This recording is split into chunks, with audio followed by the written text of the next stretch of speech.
లేవియా కాండము 26వ అధ్యాయము 6వ వచనాన్ని మన ధ్యాన భాగంగా దేవుని యొక్క వాక్యం చూడండి. ఆ దేశములో నేను మీకు క్షేమము కలుగు చేసేదను. మీరు పండుకొనినప్పుడు ఎవడు మిమ్మల్ని భయపెట్టడు. ఆ దేశములో దుష్ట మృగములు లేకుండా చేసేదను. మీ దేశంలోనికి ఖడ్గము రాదు. మనం చదువుకునే వాక్య భాగంలో దేవుడు తన ప్రజలైనటువంటి ఇశ్రాయేలుతో మాట్లాడుతూ ఉన్నాడు. ఆ దేశములో అంటే ఏ దేశంలో? వారు వెళ్ళబోయేటువంటి కనాను దేశంలో వారికంతా క్షేమాన్ని కలుగు చేస్తాడంట. ఏం చేస్తాడంటమ్మా? క్షేమమును కలుగు చేస్తాను.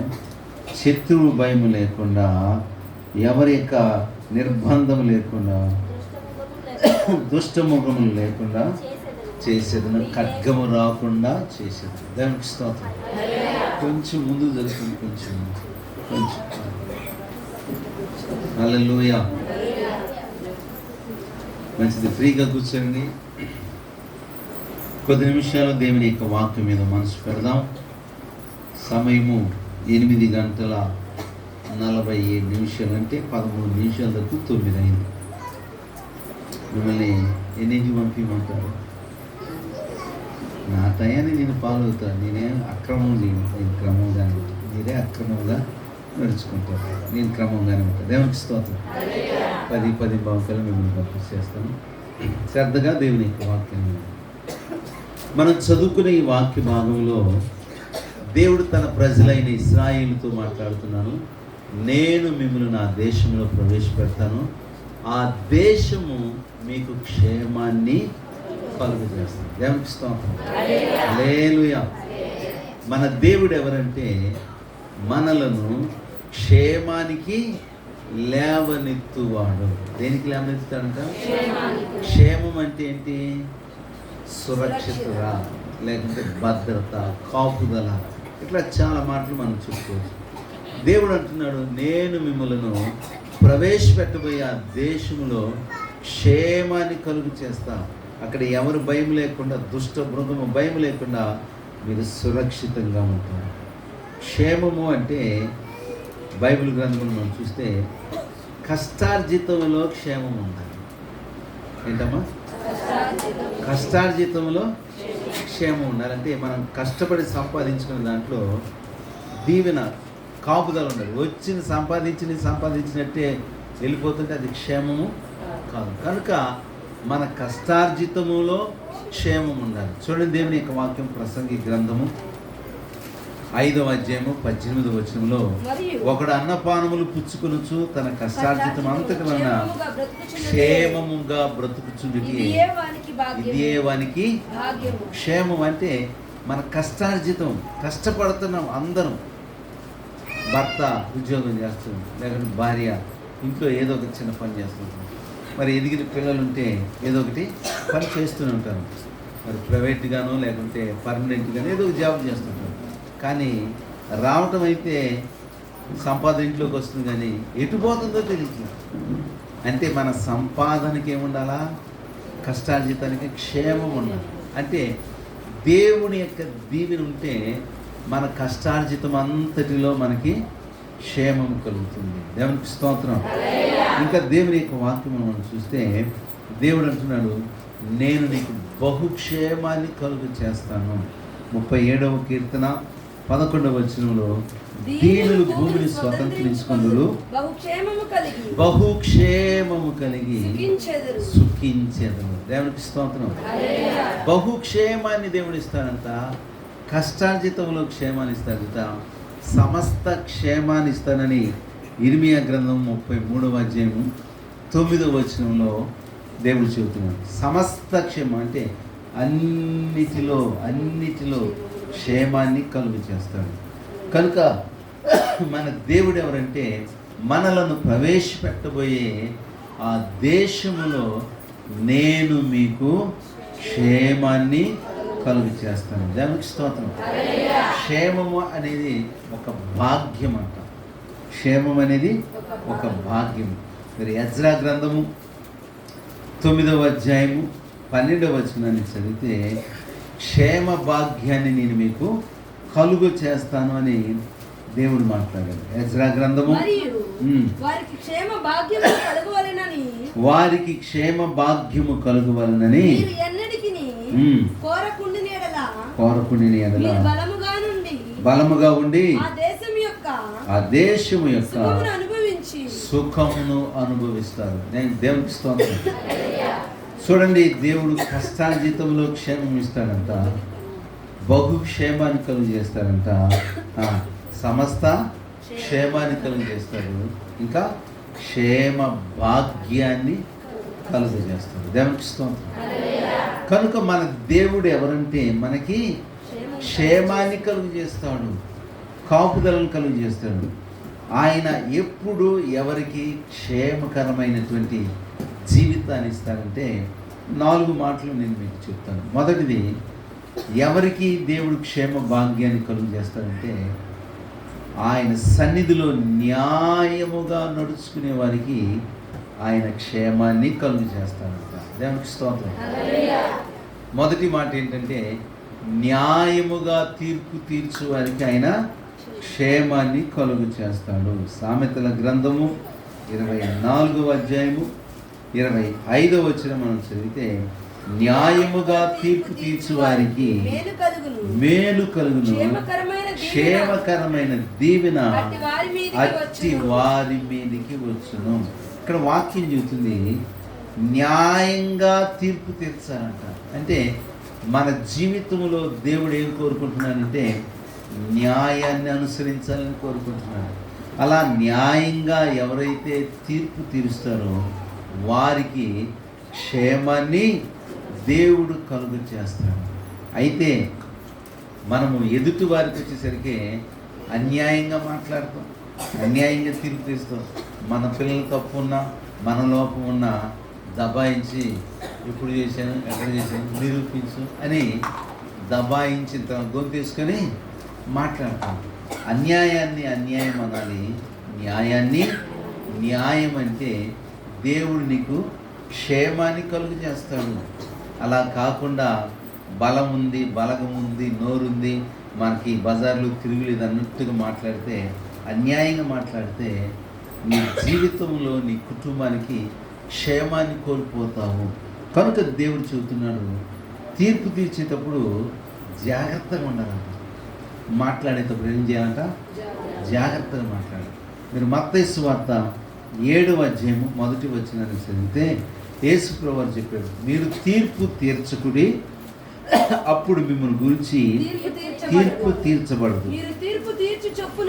మీరు తీర్చు తీర్పు చొప్పుననే మిమ్మల్ని గురించి తీర్పు తీర్చబడను. మీరు కొలుచు కొలత చొప్పుననే మీకును కొలవబడును. దేవుని వాక్యం చెబుతుంది, మీరు తీర్పు తీర్చొద్దు. దేవునికి స్తోత్రం. నీవు అన్యాయంగా తీర్పు తీర్చావనుకో, అన్యాయమైన తీర్పే నీకు జరుగుతుంది. అందుకే అన్నాడు కింద లైన్లో, మీరు కొలుచు కొలత. దేవునికి స్తోత్రం. ఏంటంట? వినపడుతుంది నా మాటలు? కొంచెం సౌండ్ పెట్టమంటారా? వినపడుతున్నాయి అనుకోలకి? చెప్పలే వినపడుతున్నాయి? గడికి స్తోత్రం చెప్పండి. వాక్యం ఏం చెప్తుందంటే తీర్పు తీర్చొద్దు, మీరు తీర్పు చొప్పునే మీకు తీర్పు తీర్చబడుతుంది. మీరు కొలిచే కొలత చొప్పునే మీకు కొలవబడుతుంది. గలతీ పత్రికలో 6వ అధ్యాయంలో పౌలు ఏమన్నాడంటే, మనుషుడా ఏమి విత్తుదువో ఆ పంటనే కోయదు. కనుక మనం ఏది విత్తితే ఆ పంటే కోస్తాం, కానీ విత్తేది ఒకటి కోసేది ఒకటి ఉండదు. గోధుమలు విత్తితే గోధుమలే పంటే కోస్తాం, గురుగులు విత్తితే గురుగులనే కోస్తాం, వరిస్తే వరినే, విత్తితే వరినే కోస్తాం. కానీ మనం విత్తింది ఒకటి, పంట ఒకటి రాదు. మనం న్యాయంగా ఉంటే మన పట్ల దేవుడు న్యాయంగా ఉంటాడు, క్షేమాన్ని కలిగిస్తాడు. మరి అన్యాయంగా ఉంటే మన పట్ల దేవుడు కూడా అన్యాయంగా ఉంటాడు. మనం కొలిసిన కొలత చొప్పుని మనకి కొలుస్తాడు. కనుక నీవు న్యాయంగా జీవిస్తే నీకు క్షేమము కలుగుతుంది. కనుక ఈ రాత్రి దేవుడు మనతో మాట్లాడుతున్న మాట ఏంటంటే, నీవు కొత్త సంవత్సరంలో క్షేమకరమైన జీవితాన్ని జీవించాలనుకుంటే నీ మాటలలో, నీ జీవితంలో, నీ భక్తిలో న్యాయము కనపడాలి. అప్పుడు దేవుడు నీకు క్షేమ భాగ్యాన్ని కలుగు చేస్తాడు. రోమపత్రిక 2వ అధ్యాయము 1వ వచనంలో పౌలు అంటాడు, కాబట్టి తీర్పు తీర్చు మనుషుడా నీవెవరైనా సరే ఒట్టివాడివై ఉన్నావు. దేని విషయంలో నీ ఎదుటివానికి తీర్పు తీర్చుచున్నావు, దాని విషయంలో నీవే నేరస్తుడివని తీర్పు తీర్చుకొనుచున్నావు. ఎలయనగా తీర్పు తీర్చు నీవును అట్టి కార్యములనే చేయుచున్నావు కావా. దేవునికి స్తోత్రం. పక్కోళ్ళకి తీర్పు తీర్చాలంటే మనం ఒంటి కాలం మీద వెళ్తాం. ఏం చేస్తామంట? న్యాయం చేయటానికి. అట్ట మీ పిల్లలు మన పిల్లలకి చెప్పుకోలేం, కానీ ఒకరికి చెప్పాలంటే ఒంటి కాలం మీద వెళ్తాం. అందుకే ఇక్కడ ఏమంటున్నాడంటే, తీర్పు తీర్చే మనుషుడా నీవెవరైనా సరే ఒట్టివాడవై, నిరుత్తరుడవు అంటే ఒట్టివాడవై ఉన్నావు.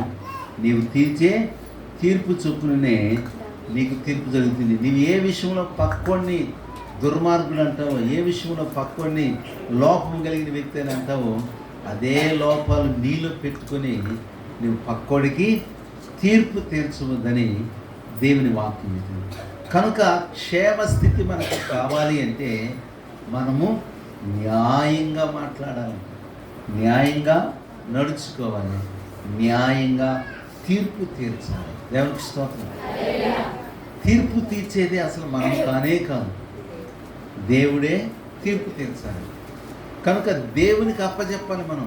ప్రభువా నీవే చూసుకొని ఆయన న్యాయవంతుడు, నా పక్షంగా న్యాయం చేయని దేవునికి అప్పచెప్పాలి. కానీ మనమే బాధ్యత తీసుకొని మనమే తీర్పు తీర్చాము. ఇప్పుడు దేవుడితో పనే ఉంది. కనుక మనుషుడా నీవెవరివైనా సరే తీర్పు తీర్చేటప్పుడు, న్యాయాన్ని మాట్లాడేటప్పుడు ఒట్టివాడిని, ఎదుటివాడిని ఏ విషయంలో నీవు తప్పు ఉందని నీవు మాట్లాడుతున్నావు, అవే తప్పులు నీలో పెట్టుకొని ఎవరికి కూడా తీర్పు తీర్చొద్దు. అలా తీర్పు తీరిస్తే నీకు రావలసిన క్షేమాన్ని, నీకు రావలసిన సురక్షితమైన జీవితాన్ని నీవు కోల్పోతావని ప్రభు చెబుతున్నాడు. కొరింథీయులకు రాసిన మొదటి పత్రిక 4వ అధ్యాయము 4-5 వచనాలు చదివితే పౌలు అంటున్నాను, నా యందు నాకు ఏ దోషము కానరాదు, అయినను ఇందువలన నీతిమంతుడిగా ఎంచబడను. నన్ను విమర్శించువాడు ప్రభువే. కాబట్టి సమయము రాకమునుకు, అనగా ప్రభువు వచ్చు వరకు దేని గూర్చియు తీర్పు తీర్చుకుని ఆయన అంధకారమందని రహస్యములను వెలుగులోనికి తెచ్చి హృదయములలోని ఆలోచనను బయలుపరుచినప్పుడు ప్రతి వానికి తగిన మెప్పుయు దేవుని వలన కలుగును. గట్టిగా ఒకసారి స్తోత్రం చేద్దాం. హల్లెలూయా. ఇప్పుడు చెప్పండి, మీ ఈపు మీరు ఎప్పుడైనా చూసుకున్నారా? ఎవరన్నా ఉన్నారా అలా అంటూ 100 రూపాయలు ఇప్పుడు మన ఈపు మనకి కనపడదు. మన పక్కన ఉన్నాడో వెనకున్నాడో వాడు వెనక్కి చూసి ఏం చేయలేదు ఉందని అనుకునేది అని చెప్తే తప్ప ఎప్పుడు అంటే నాకేం అని చూసుకుంటాం. అంటే మన లోపము మనకి ఎప్పుడు కనపడదు. నేను పరిశుద్ధునే, నేను మంచోనే, నేను భక్తిపరునే, నేను దేవునికి భయపడేవాడిని, నాలాగే ఎవరు భక్తి చేయరు, నాలాగే ఎవరు ప్రార్థన చేయరు, నాలాగే సంఘంలో ఎవరు ఉండరు అని మనకు మనము మార్కులు వేసుకోవటం కాదంట.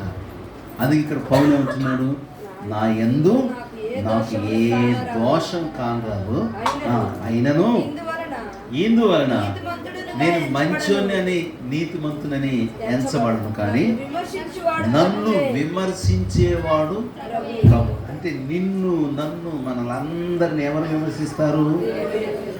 దేవుడు విమర్శిస్తారు. మన లోపాలని ఎవరైతే చూపిస్తారు?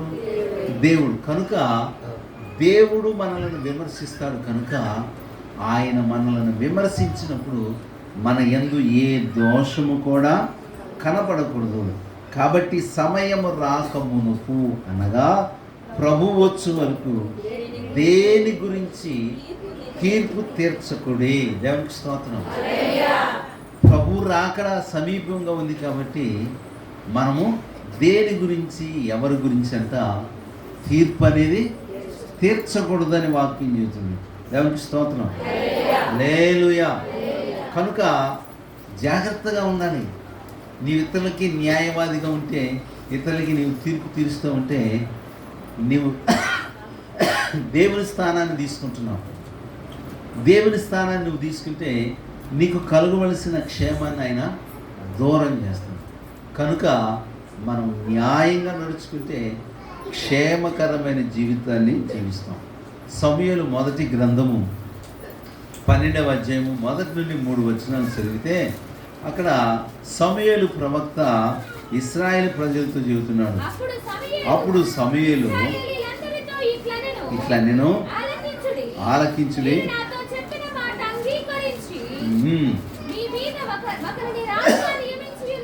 ఒకరిని రాజుగా నియమించి ఉన్నాను, రాజు మీ కార్యములను జరిగించును, నేను తలనెరిసిన ముసలివాడును, నా కుమారుడు మీ మధ్య ఉన్నారు, బాల్యము నాటి నుండి నేటి వరకు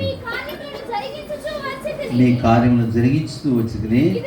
ఇదిగో నేనున్నాను, నేను ఎవని ఎద్దునైనా తీసుకుంటున్నా, ఎవని గార్ధవమునైనా పట్టుకుంటున్నా, ఎవరికైనా అన్యాయము చేసినా, ఎవరినైనా బాధ పెట్టినా, న్యాయము నాకు అగపడకుండా ఎవని ఎద్దును ఎవని యొద్దనైనా లంచము పుచ్చుకుంటున్నా, అలాగూ చేసిన ఎడల యెహోవా సన్నిధిని ఆయన అభిషేకించిన వాని ఎదుటను వాడు నా మీద సాక్ష్యము పలుకోవలెను. దేవునికి స్తోత్రం. ఇక్కడ సమూయేలు ప్రవక్త అంటున్నాడు ఇశ్రాయేలు ప్రజలతో, నేను చిన్నప్పుడు వచ్చా మీ మధ్యలో, దేవుని మందిరంలో మా అమ్మ పాలు విడిచింది మొదలుకొని నన్ను దేవుని మందిరం విడిచిపెట్టింది. నేను ఇప్పుడు తల నెరిసిన ముసలివాడినయ్యా. ఆ రోజు నుండి ఈ రోజు వరకు మీ మధ్యలో ప్రవక్తగా, న్యాయాధిపతిగా మిమ్మల్ని అందరినీ దేవుని మార్గంలో నడిపిస్తున్నాను కదా. ఏ రోజైనా నా వలన ఎవరికైనా అన్యాయం జరిగిందా? మీ సొమ్మేమైనా దోచుకున్నానా? మీ ఎద్దులు తీసుకున్నానా? మీ గాడిదలు తీసుకున్నా? మీ యొద్ద లంచం ఏమైనా పుచ్చుకున్నానని సమూయేలు ప్రవక్త ఎవరితో మాట్లాడుతున్నాడు? ఇశ్రాయేలు ప్రజలతో మాట్లాడుతున్నాడు. వాళ్ళు అంటున్నారు, అయ్యా నువ్వే అన్యాయము చేయలేదు, ఎవరి దగ్గర లంచాన్ని పుచ్చుకొనలేదు. దేవునికి స్తోత్రం. అంటే సమూయేలు ఎట్లా నడుచుకున్నాడు? ఇశ్రాయేలు ప్రజల మధ్యలో న్యాయంగా నడుచుకున్నాడు. దేనిని కూడా ఆశించలేదు, అక్రమంగా జీవించలేదు. అందుకే మీరందరూ ఉన్నారు కదా, చిన్నప్పటి నుండి నన్ను చూశారు కదా, ఇప్పుడు నేను కూడా ముసలోని అయిపోయాను కదా, నా దగ్గర ఏమైనా లోపం ఉన్నట్టుగా మీరు కనుగొన్నారంటే కింద అంటారు, అయ్యా మేము ఏ లోపం నీలో కనుగొన్నాం.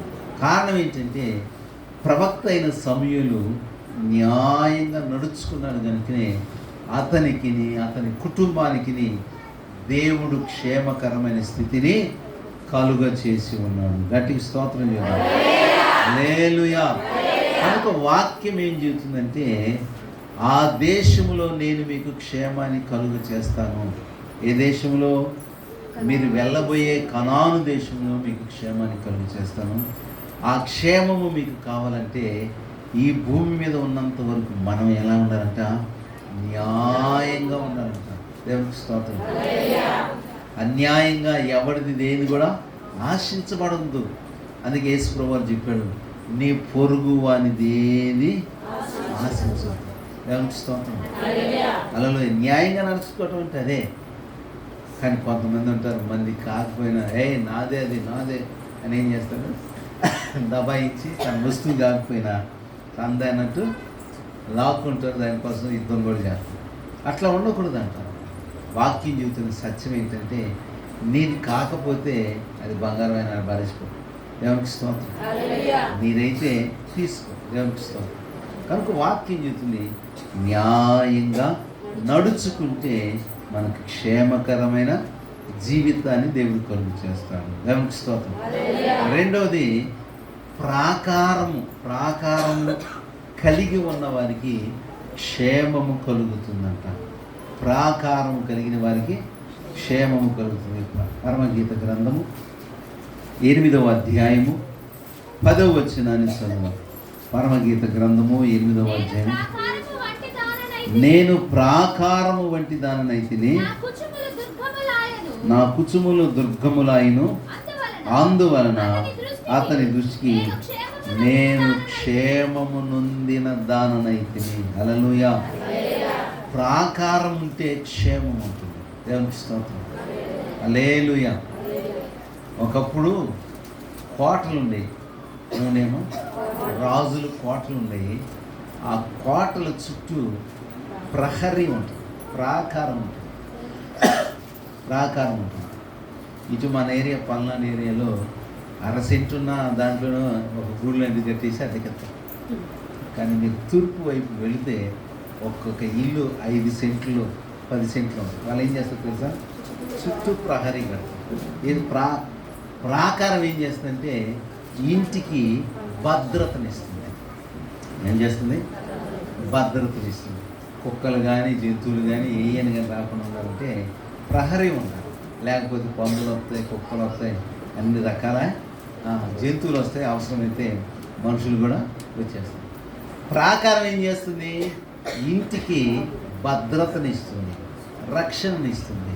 అందుకే దేవుని యొక్క వాక్యం ఏంటంటే ప్రాకారము లేక పాడైపోయే పురం ఎంతో తన మనస్సును అనుసుకోలేని వాడు కూడా అంతే. అంటే ప్రాకారం ఉండాలి. ఇక్కడ షూలమిత అంటుంది, నేను ప్రాకారము వంటి దానము. అందుకే అతడు నా యందు క్షేమము నొందిందానని నన్ను గమనించాడని చూసింది. దేవునికి స్తోత్రం. హల్లెలూయా. కనుక మనకి ఏ ప్రాకారం ఉండాలి? రక్షణ ప్రాకారం ఉండాలి. యెషయా గ్రంథము 60వ అధ్యాయము 18, 19 వచనాలు చదువుదాం. యెషయా గ్రంథము 60వ అధ్యాయము 18, 19 వచనాలు చదువుదాం. ఇకను నీ దేశమున బలాత్కారం అనే మాట వినపడదు, నీ సరిహద్దుల్లో పాడు అను మాట గాని నాశనం అను మాట గాని వినపడదు. రక్షణయే నీకు ప్రాకారమనియు ప్రఖ్యాతియే నీ గుమ్మములనియు నీవు చెప్పుకొందువు. హల్లెలూయా. చూడండి, వాక్యం చెబుతుంది ప్రాకారం ఉన్న దగ్గర అంట బలత్కారం ఉన్నదంట. ప్రాకారం ఉన్న దగ్గర ఏం కనపడదంట?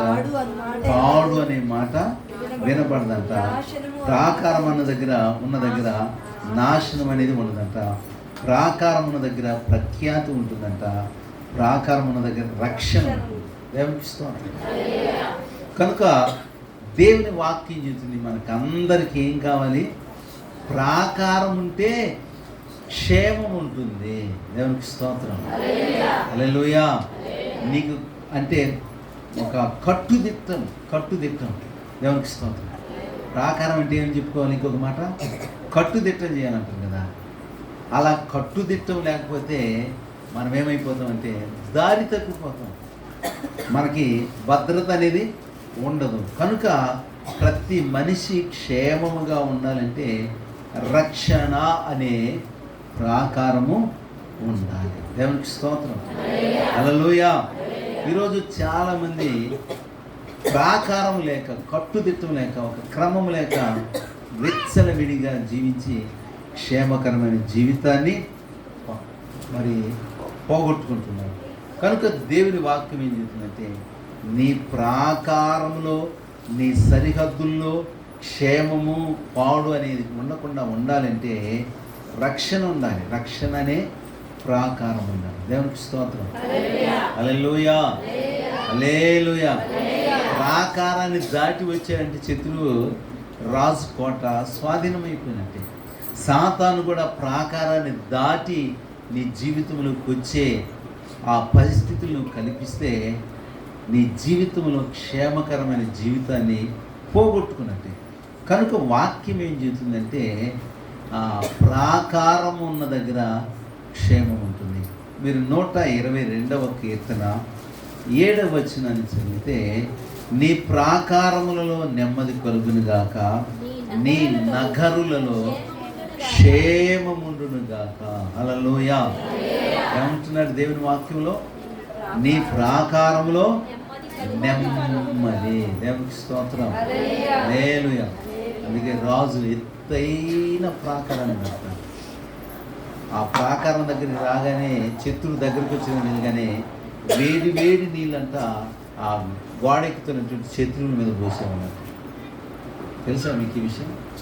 వేడి వేడి నీళ్ళు పోస్తే ఆ శత్రువు ఏమైపోతాడు? మాడి పైకి ఎక్కడికి కింద పెట్టుకోవాలి. ఇట్లా వాళ్ళు తెలిసి చొప్పున ఆ రోజుల్లో రకరకాల టెక్నిక్స్ ఉపయోగించి వారి యొక్క ప్రాకారాలను కట్టుదిట్టం చేసుకుని ప్రజల్ని, దేశాన్ని సురక్షితంగా కాపాడుకోగలిగారు. కనుక మన ప్రాకారంలో నెమ్మది ఉండాలి, మన నగరులో క్షేమం ఉండాలి. దేవునికి స్తోత్రం. హల్లెలూయా. రాజైన సొలొమోను గురించి ఒక చక్కని మాట బైబిల్లో మనం చూస్తాం. రాజుల మొదటి గ్రంథము 3వ అధ్యాయము 1వ వచనాన్ని మనం చదివితే, తరువాత సొలొమోను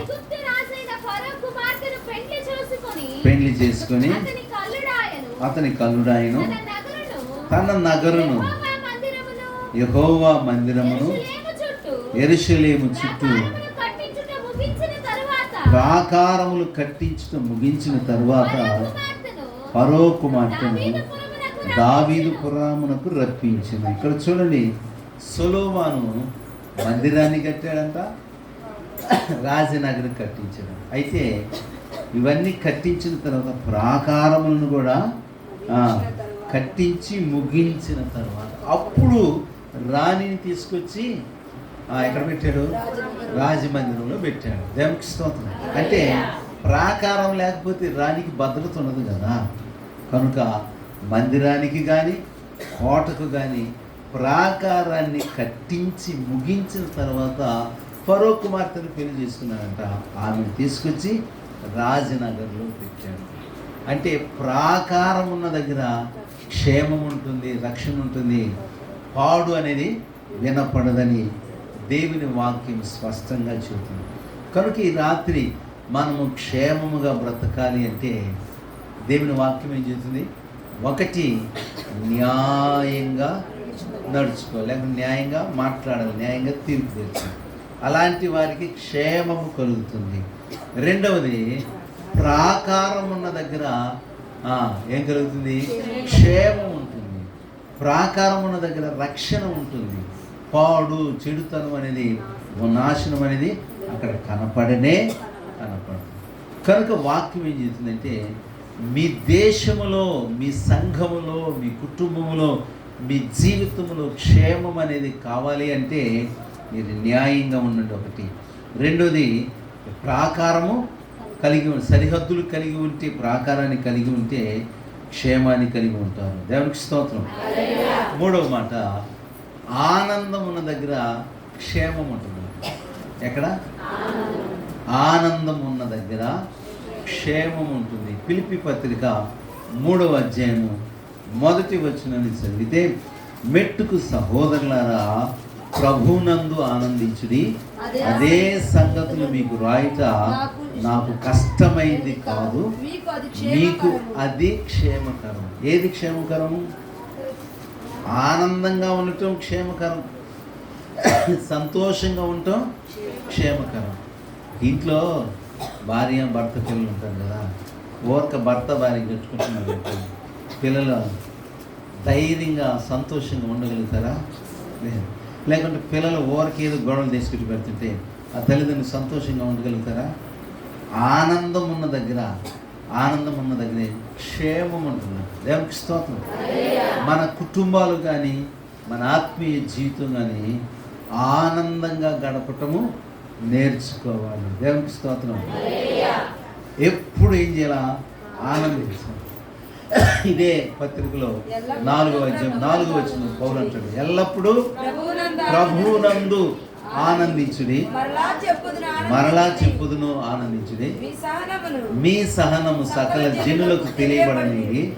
ప్రభు సమీపముగా ఉన్నాడు, దేని గురించి చింతపడద్దు గాని ప్రతి విషయములో ప్రార్థన విజ్ఞాపనల చేత కృతజ్ఞతాపూర్వకంగా మీ విన్నపములు దేవునికి తెలియజేయండి. అప్పుడు సమస్త జ్ఞానమునకు మించిన దేవుని సమాధానం యేసుక్రీస్తు మీ హృదయానికి మీ తలంపులకు కావలి ఉంటుంది. దేవునికి స్తోత్రం. ఎప్పుడు ఏం చేయాలంట? చెప్పండి అమ్మా. ఏం ఆనందం పాస్టర్ గారు, ఒకటే బ్రదైపోతుంది. అవి బావాలి. దేవునికి స్తోత్రం. గొడవలో ఇంట్లో ఆనందం ఉండదు. ఈ ఎడమొహం పెడమొహం వండిది తలకాయ నొప్పి, పిల్లలతో తలకాయ నొప్పి, నీతో తలకాయ నొప్పి. క్షేమం ఉంటుంది ఆ ఇంట్లో. ఏం జరుగుద్దో చెప్పలేదు. కనుక ఎల్లప్పుడూ ప్రభువునందు, లోకంలో కాదు, ఈ లోక సంపదల్లో కాదు, కానీ దేవునిలో ఆనందించడం నేర్చుకోవాలి. హల్లెలూయా. ప్రియులారా, వాక్యం చెప్తున్న సత్యం ఏంటంటే ఆనందం ఉన్న దగ్గర క్షేమం ఉంటుంది. కనుక గత సంవత్సరంలో మీ కుటుంబంలో ఆనందం లేదేమో, కానీ ఇప్పుడైతే, ఈ సంవత్సరం అయితే ప్రభువుని బట్టి మీరేం చేయాలా? ఆనందించటం నేర్చుకోవాలి. నెహెమ్యా గ్రంథము 8వ అధ్యాయము 10వ వచనంలో చివరి లైన్లో రాయబడింది, యెహోవా యందు ఆనందించుట వలన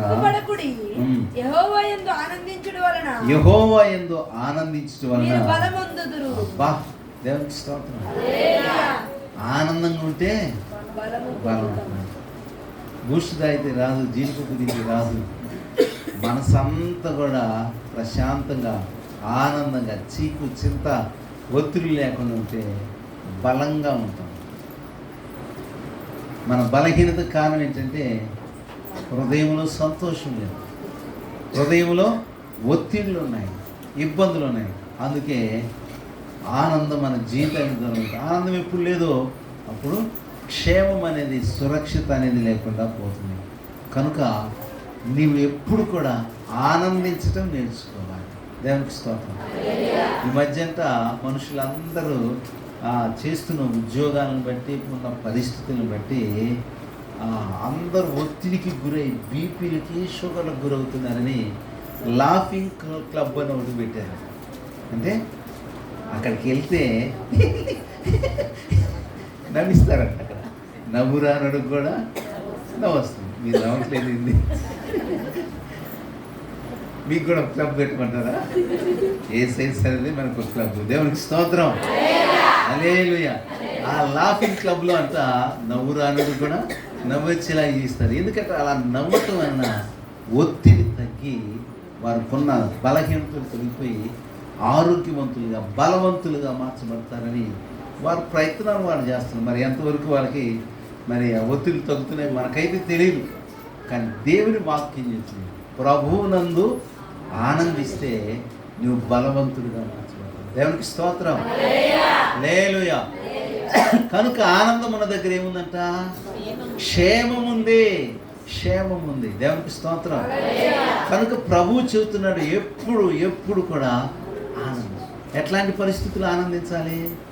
లాటరీ తగిలినప్పుడా, లేకుంటే అబ్బాయి ఇంటర్మీడియట్ ఫస్ట్ క్లాస్లో పాస్ అయినప్పుడా, లేకుంటే ఇల్లు కట్టుకున్నప్పుడా? చెప్పండి అమ్మ, మీరు చెప్పండి. మీ అమ్మాయికి మంచి మ్యాచింగ్, ఒక మంచి సంబంధం జరిగి ₹1,00,000 జీతగాడు దొరికినప్పుడు ఎప్పుడు ఆనందించాలా?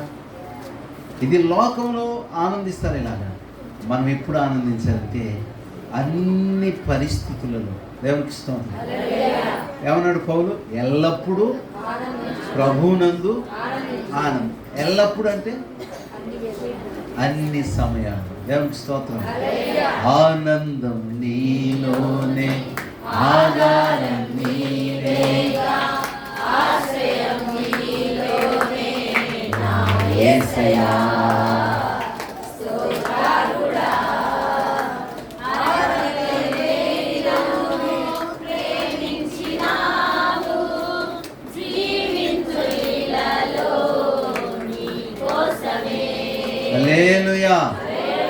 ఎల్లప్పుడూ ఆనందించడం అంటే ఏంటో ఒక మాట చూపిస్తారు చూడండి. హబక్కుకు గ్రంథము 3వ అధ్యాయము 17-18 వచనాలలో ఇక్కడ హబక్కుకు అనే ప్రవక్తని గురించి రాయబడింది. ఈ పేరుకి అర్థం ఏంటంటే దేవుణ్ణి కౌగిలించుకొనుట లేకుంటే హత్తుకొనుట అనే అర్థం వస్తుంది. చెప్పండి అందరూ. హబక్కుకు అంటే దేవుని హత్తుకొనుట, కౌగిలించుకొనుట అనే అర్థం వస్తుంది. ఈయన ఎలాంటి పరిస్థితుల్లో దేవుని హత్తుకున్నాడు, దేవుని కౌగిలించుకున్నాడు అంటే ఇప్పుడు చదివితే అంజూరపు చెట్లు పోయలేదంట ఈయనకి అంజూరపు తోటలు ఉన్నాయంట. ఆ తోటల అంజూరపు చెట్లు పూతపట్టలేదంట. తర్వాత ద్రాక్ష చెట్లు ఉన్నాయంట, వాటిలో ఏమాత్రం ఒక్క ఫలం కూడా కనపడలేదంట. ఆ తర్వాత ఒలీవ తోటలు ఉన్నాయంట, అవి కూడా కాపు లేకపోయినాయి. ఇంకా ఏమంటున్నాడు, వీళ్ళకి చేలు ఉన్నాయంట, ఆ పంట ఇంటికి రాలేదంట. ఇంకా గొర్రెలు కూడా ఉన్నాయంట, గొర్రెలు దొడ్లు లేకపోయినా శాలలో అంటే పశువులు కూడా ఉన్నాయి. ఇంకా ఏమున్నాయి చూడండి, ఇక్కడ ఏం రాశాడు, అంజూరపు చెట్ల గురించి రాశాడు, ద్రాక్ష చెట్ల గురించి రాశాడు, ఒలివ చెట్లు, చేనులోని పంట, గొర్రెలు, పశువులు ఇవన్నీ ఉన్నాయి. ఇవన్నీ కూడా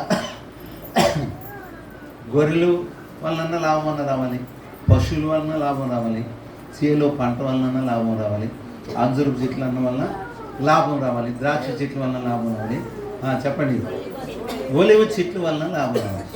ఈ వేటిలో కూడా ఈసంత కూడా లాభం రాలేదు, అంతా నష్టమే జరిగింది.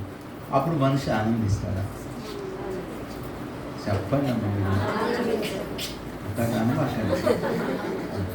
దేవునికి స్తోత్రం. నోరు చెప్పండి, ఆనందిస్తాడా? ఆనందించండి. జీవితంలో సర్వం పోయింది, ఎందుకు నా బతుకు పురుగుల మంది దాకా చేద్దాం అనుకుంటాడు. ఒక ఏడు పంట పండకపోతేనే పురుగుల మంది చచ్చిపోతున్నాడు. మరి ఈయన చూడండి, ఎన్ని రకాలు 5-6 విధాలుగా లాభం వచ్చేటువంటి ఆ పంటలు, లేకుంటే ఆ ఉద్యానవనాలు, లేకుంటే ఆ పశువులు, ఆ గొర్రె మేకలు అన్నీ కూడా మరి దూరం అయిపోయాయి. అప్పుడు ఏమంటున్నాడు తెలిసి, నేను యెహోవా యందు ఆనందించిన. గట్టికి స్తోత్రం చెప్పాలి. ఎప్పుడు ఆనందిస్తాడంటే అన్నీ ఇచ్చిన దేవుడు అన్నీ తీసుకపోయి, అన్నీ ఇచ్చిన దేవుడు అన్నీ తీసుకపోయి అని యోగు పలకలేదా? ఓ భక్తుడా రాజు రమ్మని పిలవలేదా? ఆ పాటలు మర్చిపోతాం, పాడితే అప్పుడప్పుడు గుర్తొస్తుంది. మనకేం కొత్త ట్రెండ్ ఎక్కువైపోయింది కదా. దేవునికి స్తోత్రం. హల్లెలూయా. ఏం చేశాడంట, అన్నీ ఇచ్చిన దేవుడు అన్నీ తెచ్చిపోతే వాళ్ళ ఆవిడ సావ, నీ నాశనం సావ, ఇంకేం దేవుడే, దేవుడు దేవుడు దేవుడు అంటావు అని వాళ్ళ ఆవిడంటే ఆయన తెలుసా, యెహోవా ఇచ్చిన యెహోవా తీసుకుపోయాను, ఆయన నామమునకు స్తుతి స్తుతి స్తుతి. హల్లెలూయా. ఈయన నిరుత్సాహానికి గురయ్యాడా? ఈయన కూడా నిరుత్సాహానికి గురికాల. యోబు నిరుత్సాహానికి గురికాల, దేవుళ్ళు ఆనందిస్తున్నాడు. హబక్కుకు దేవుల్లో ఆనందిస్తున్నాడు. కనుక దేవుని యందు అన్ని పరిస్థితులలో మనం ఆనందించగలిగితే అది క్షేమకరమైన జీవితము. హల్లెలూయా. గట్టిగా స్తోత్రం చెప్పాలి. కాబట్టి నీకు క్షేమము కావాలి అంటే ఏం చేయాలా?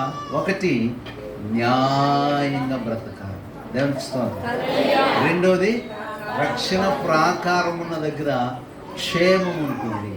మూడోది, ఆనందం. ఎప్పుడు ప్రభువునందు ఆనందిస్తుంటే నీకు క్షేమము కలుగుతుంది. దేవునికి స్తోత్రం. హల్లెలూయా. హెబ్రీ పత్రిక 12వ అధ్యాయము 1వ వచనంలో యేసు ప్రభువుని గురించి పౌలు ఒక చక్కని మాట రాశారు చూడండి. ఇంత గొప్ప సాక్షి సమూహము మేఘము వలె మనలను ఆవరించి ఉన్నందున మనము కూడా ప్రతి భారమును సులువుగా చిక్కులు పెట్టు పాపమును విడిచిపెట్టి విశ్వాసమునకు దానిని కర్తయు కొనసాగించువాడునైనా దానిని కొనసాగించువాడునైనా యేసు వైపు చూచుచు యేసు వైపు మన ఎదుట చూచుచు ఉంచబడిన పందెములో మ్మ్. ఓపికతో పరిగెత్తెదము. ఓపికతో పరిగెత్తును. ఆయన తన ఎదుట ఉంచబడిన ఆయన తన ఎదుట ఉంచబడిన ఆనందము కొరకై అవమానమును నిర్లక్ష్యపెట్టి సిలువను సహించి దేవుని సింహాసనం యొక్క కుడిపార్శ్వమున ఆసీనుడై ఉన్నాడు. ఇక్కడ చూడండి, యేసు ప్రభువారు తన ముందు ఆనందం ఉందంట. తన ముందు ఏముందంట? ఆనందం ఉందంట. దేవునికి స్తోత్రం. ఆ ఆనందం కోసం యేసు ప్రభువారు ఏం చేసింటే సిలువను సహించాడంట, అవమానాలను భరించాడంట. దేవునికి స్తోత్రం. ఇక్కడ పౌలు చెప్తున్నటువంటి మాట, ఆయన తన ఎదుట ఉంచబడిన ఆనందము కొరకై అవమానాన్ని నిర్లక్ష్యపెట్టి సిలువను సహించి దేవుని సింహాసనం యొక్క కుడి పార్శ్వమున ఆసీనుడై ఉన్నాడు. దేవునికి స్తోత్రం. హల్లెలూయా. ఆ ఆనందం దగ్గరికి వెళ్ళాలంటే, ఆ గౌరవం దగ్గరికి వెళ్ళాలంటే, ఆ సింహాసనం మీద కూర్చోవాలంటే నిందలు పడాలి, అవమానాలు పడాలి, శ్రమలు పడాలి, ఎన్నో ఎన్నో సమస్యలు గుండా వెళితేనే ఆ సీట్లో నీకు కూర్చునే అవకాశం ఉంది. ఇప్పుడు యేసుప్రభువు వారు ఏం చేశాడు? సింహాసనం అక్కడ ఉంది, తండ్రి కుడి పార్శ్వం మీద కూర్చోవాలంటే వీటన్నిటిని ఏం చేయాలా? దాటుకుంటున్నాను. అక్కడ కుర్చీ ఉందమ్మా, అక్కడ కుర్చీ ఉంది, ఆడికి వెళ్ళి నువ్వు కూర్చోవాలంటే ఇక్కడ గాజు పెంకులు ఉన్నాయి, నిప్పులు ఉన్నాయి, భయంకరమైన లోయలు ఉన్నాయి, చెప్పండి, కొండలు ఉన్నాయి. వీటన్నిటిని దాటుకుంటూ వెళ్ళాలంటే, దాటుకుంటూ వెళితేనే నీకు ఆ సింహాసనం దక్కుతుంది. ఇప్పుడు యేసుప్రభువు వారు ఏం చేశాడు? ఆ ఆనందం పొందాలంటే వీటన్నిటిని భరించుకుంటూ సహించుకుంటూ వెళ్ళాడు. దేవునికి స్తోత్రం. హల్లెలూయా. మనం కూడా ప్రభుతో యుగ యుగాలు ఉండాలి అంటే, ఆయన కుడిపార్శ్వ మీద మనం కూడా కూర్చోవాలి అంటే నిందలను, అవమానాలను, ఇక శ్రమలను, బాధలన్నిటినీ సహించుకుంటూ వెళ్తేనే ఆ ఆనందము, ఆ ఘనత, ఆ గౌరవ, గొప్ప ఆ స్థితి నీకు నాకు కలుగుతుంది. దేవునికి స్తోత్రం. అందుకే యేసు ఏం చేశాడు? క్షణకాలం ఉండేటువంటి శ్రమలను, నిందలను, అవమానాలను నిర్లక్ష్యం చేశాడు. ఆఫ్టర్ ఆల్ అన్నాడు అక్కడ. దేవునికి స్తోత్రం. అందుకే ఆయన ఉన్నత సింహాసనం మీద కూర్చొని మహామహుడిగా ఆయన కొనియాడబడుతున్నాడు. కనుక ఎప్పుడు కూడా ఆనందించడం నేర్చుకోవాలి. ఆనందమున్న దగ్గర క్షేమం అనేది ఉంటుంది. దేవునికి స్తోత్రం. 4వ మాట, ఎప్పుడు క్షేమం కలుగుతుందంటే దేవుని ఆజ్ఞలను అనుసరించి నడుచుకుంటే క్షేమము. దేవునికి స్తోత్రం. నిద్రపోయే వాళ్ళని అడుగుతా, పేరు పెట్టి పిలుస్తా, చూస్తున్నాను కొంతమంది అంటే ఎంతైంది? 9 టైం 9:30 అయింది. అప్పుడు ఈ టైంకి అంటే ఎట్ట ఏమైనా ఒళ్ళు అలసిపోయి అంత పని చేశారా? అంతేం చేసి ఉంటారు, చేస్తే ఇంట్లో పని చేసి ఉంటారు, లేకుంటే కూలిపోయేసి ఉంటారు, అంతే కదా. చెప్పరేంటి మీరు? నా రోజులు పెట్టి నిద్ర కాసే పాస్టర్ గారు అన్నది ఇటు పెరుగుతున్నారు. నిద్రపోమాకండి. చూడండి, సమూయేలు మొదటి గ్రంథము 12వ అధ్యాయము 14 వచనం చదువుదాం. సమూయేలు మొదటి గ్రంథము 12వ అధ్యాయము. ఆయన మాట విని ఆయన్ని సేవించి ఆయన ఆజ్ఞలను భంగము చేయక మీరును మిమ్మును ఏలు రాజులను మీ దేవుడైన యెహోవా అనుసరించిన యెడల మీకు క్షేమం కలుగును. ఇప్పుడు చెప్పండి, మాకు క్షేమము కావాలి అనేవాళ్ళు చేయొద్దండి.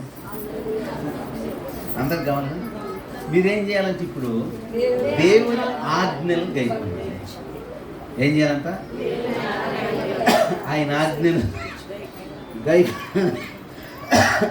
హల్లెలూయా. ఆజ్ఞలు ఏం చేయాలి? గైకొనాలి. దేవుని ఆజ్ఞలను భంగం చేస్తే క్షేమం నీ దగ్గరికి రాదు, సురక్షితంగా నీవు ఉండలేవు. కనుక మీరు కానీ మిమ్మల్ని ఏలే ప్రభువులు కానీ మీరు క్షేమముగా, సురక్షితంగా, సౌఖ్యంగా ఉండాలి అంటే దేవుని ఆజ్ఞలను అనుసరించి నడిచిన ఎడల మీకు క్షేమం. దేవునికి స్తోత్రం. హల్లెలూయా. మరి అనుసరిస్తున్నారా? దేవుని ఆజ్ఞలను అనుసరిస్తున్నారా? అనుసరించకపోతే ఇక నుండి అనుసరిస్తాను అని చెప్పాలా? దేవునికి స్తోత్రం. ఇప్పుడు దాకా అనుసరించకపోతే ఇప్పుడు నేనేం చేయాలా? కొత్త సంవత్సరం నుండి నీ ఆజ్ఞలు అనుసరిస్తాను, నీ కట్టడలు అనుసరిస్తాను. నేను, నా కుటుంబం, మా సంఘము, మా ప్రాంతం అంతా క్షేమముగా ఉన్నట్లు